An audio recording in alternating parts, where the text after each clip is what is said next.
നമസ്കാരം ഗൈസ്, ഇന്ന് നിങ്ങൾക്ക് തൃശ്ശൂരിലത്തെ ഒരു കിടിലൻ തട്ടുകടയാണ് കേട്ടോ നിങ്ങൾക്ക് പരിചയപ്പെടുത്തി തരുന്നേ. നമ്മുടെ തൃശ്ശൂരുള്ള തട്ടുകടകളിലൊന്നും ഞാൻ അങ്ങനെ ബിരിയാണി കൊടുക്കണം കണ്ടിട്ടില്ല. ഈ ഒരു തട്ടുകടയിൽ കിടിലൻ ബിരിയാണിയും കിട്ടും. ഇതാണ് നമ്മുടെ സന്തോഷേട്ടൻ. ആളൊരു കാർപ്പൻ്ററാണ്. പാചകം ചെയ്യാനുള്ള ഇഷ്ടം കൊണ്ട് തുടങ്ങിയ ഒരു തട്ടുകടയാണ് ഇത്. നിങ്ങൾ ഇവിടെ വരുമ്പോൾ എന്തായാലും ട്രൈ ചെയ്യേണ്ട ഒരു ഐറ്റാണ് ഞാൻ നേരത്തെ പറഞ്ഞ ബിരിയാണി. 140 രൂപയാണ് ഇവർ അവിടെ ചാർജ് ചെയ്യണേ.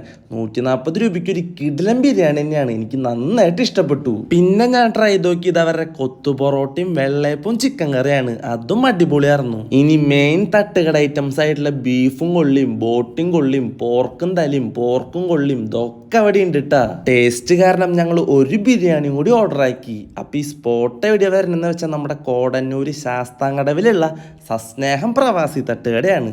അപ്പം എല്ലാവരും പോയി ട്രൈ ചെയ്ത് നോക്കിയിട്ട് ഫീഡ്ബാക്ക് അറിയിക്കുക. Bye from explore foodie.